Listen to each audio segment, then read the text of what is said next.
नमस्कार। जब कुरुक्षेत्र की समर भूमि में सरशय्य पर भीष्म हुए, तब कुरु कलंक के नैनों में क्रोधाग्नि लगी और ग्रीष्म हुए। गुरुदेव बनेंगे सेनापति, यह चाल चली थी शकुनी ने, जिसमें फंसकर सब जूझ रहे वह जाल बुनी थी शकुनी ने।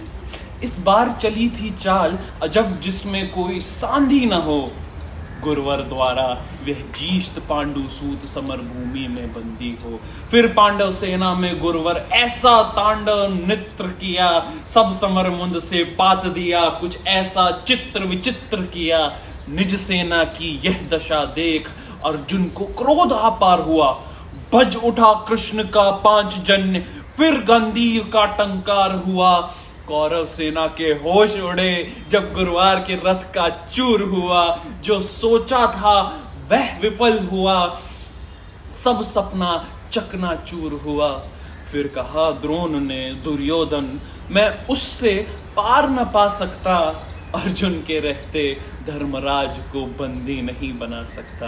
फिर कहा त्रिगतु ने, मिलकर हम प्राण पे प्राण लड़ाएंगे। हम अर्जुन को ललकारेंगे और दूर तलक ले जाएंगे। हम जान रहे हैं अर्जुन से पा सकता कोई पार नहीं, पर इससे बढ़कर मित्र तुम्हें दे सकता मैं कोई उपहार नहीं। फिर क्या था, ऐसी नीति बनी जिसको सबने मंजूर किया। उसने अर्जुन को ललकारा और समर भूमि से दूर किया। अर्जुन के जाते गुरुवर ने फिर कुछ नवीन संरचना की, जिसका भेदन हो सके नहीं, उस चक्रव्यूह की रचना की। पांडव सेना भयभीत हुए, यह देख शत्रुदल सुखी हुए। जो सदा शांत चित रहते थे वह धर्मराज भी दुखी हुए। निज सैन्य तात को दुखी देख शेर बब्बर को जगना था। जो धनी धनुष के बनते थे उनको भी नाक रगड़ना था। है उम्र 18 बरस मगर यह बड़ा धानुष की धन्नु है। सबने देखा यह कोई और नहीं, अर्जुन सूत अभिमन्यु है। मैं इसका भेदन कर दूंगा, यह भेद गर्भ में सुना हुआ। दादाजी चिंता दूर करो, यह सुन साहस 100 गुना हुआ। फिर अभिमन्यु के पीछे ही कुछ तेज चले कुछ धीमे।